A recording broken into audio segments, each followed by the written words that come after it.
Hello.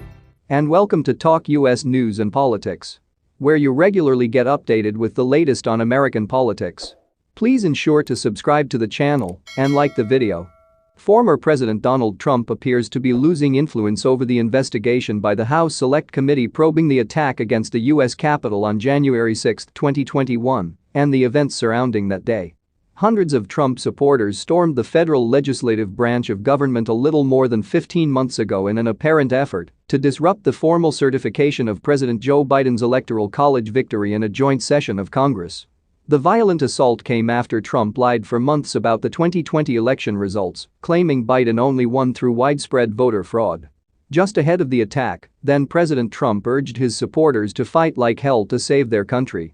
While a number of key Trump allies declined to cooperate with the committee as the former president attempted to prevent the release of numerous documents, former senior presidential advisor Stephen Miller reportedly became the latest to testify before the House investigatory body on Thursday.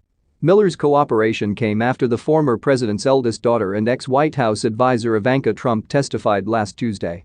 Her husband, Jared Kushner, who also worked as a Trump White House advisor, previously testified on March 31.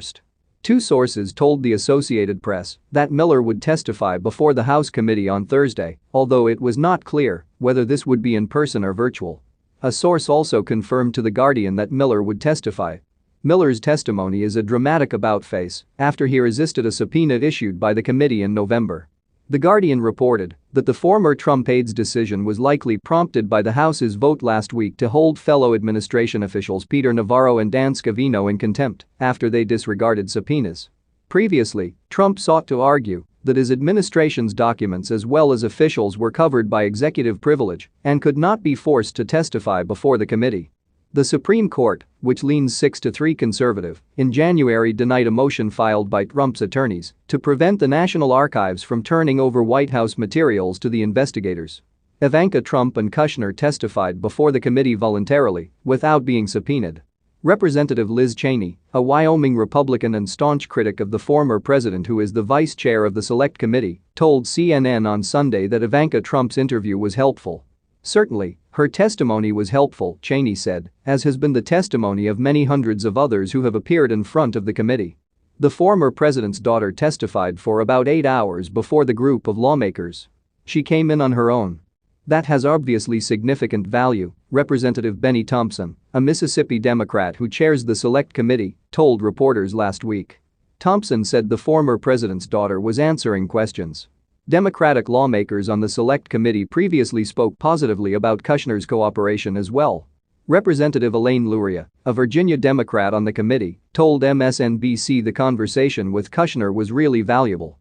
Representative Zoe Lofgren, a California Democrat on the committee, told CNN that investigators had a useful exchange with Trump's son-in-law. In an interview published last week by The Washington Post, the former president slammed the committee for interviewing his daughter. Trump called it a shame and harassment, saying that he'd offered Ivanka Trump and her husband privilege. He said they declined that offer. So guys, with that we have come to an end of this edition of the news. Make sure to subscribe if you haven't. Thanks so much for watching. Until next time. Bye.